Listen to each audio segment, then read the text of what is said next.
Jeremiah chapter 15. Then said the Lord unto me, Though Moses and Samuel stood before me, yet my mind could not be toward this people. Cast them out of my sight, and let them go forth. And it shall come to pass, if they say unto thee, Whither shall we go forth?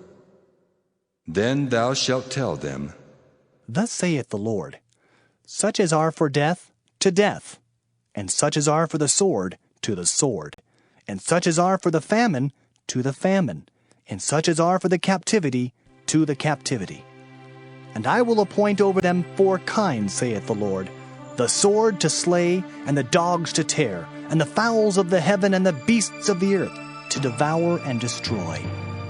And I will cause them to be removed into all kingdoms of the earth, because of Manasseh the son of Hezekiah king of Judah, for that which he did in Jerusalem. For who shall have pity upon thee, O Jerusalem? Or who shall bemoan thee? Or who shall go aside to ask how thou doest? Thou hast forsaken me, saith the Lord. Thou art gone backward. Therefore will I stretch out my hand against thee and destroy thee. I am weary with repenting. And I will fan them with a fan in the gates of the land. I will bereave them of children. I will destroy my people, since they return not from their ways. Their widows are increased to me above the sand of the seas. I have brought upon them against the mother of the young men a spoiler at noonday. I have caused him to fall upon it suddenly, and terrors upon the city. She that hath borne 7 languisheth. She hath given up the ghost. Her son is gone down while it was yet day. She hath been ashamed and confounded, and the residue of them will I deliver to the sword before their enemies, saith the Lord. Woe is me, my mother, that thou hast borne me, a man of strife, and a man of contention to the whole earth. I have neither lent on usury, nor men have lent to me on usury, yet every one of them doth curse me. The Lord said, Verily it shall be well with thy remnant.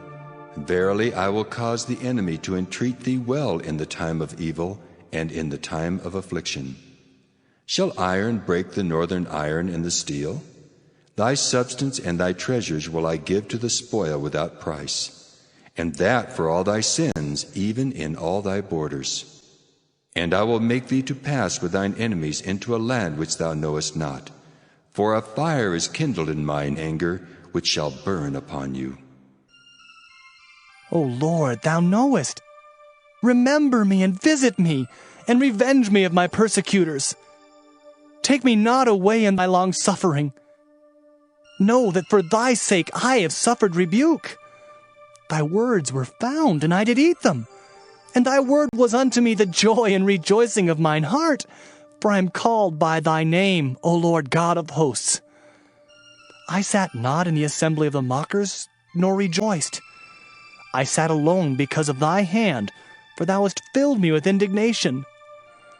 Why is my pain perpetual, and my wound incurable, which refuseth to be healed? Wilt thou be altogether unto me as a liar, and as waters that fail? Therefore, thus saith the Lord, If thou return, then will I bring thee again, and thou shalt stand before me. And if thou take forth the precious from the vial, thou shalt be as my mouth. Let them return unto thee, but return not thou unto them.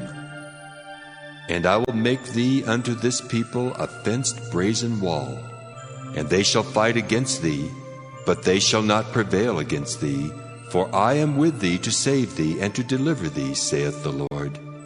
And I will deliver thee out of the hand of the wicked, and I will redeem thee out of the hand of the terrible.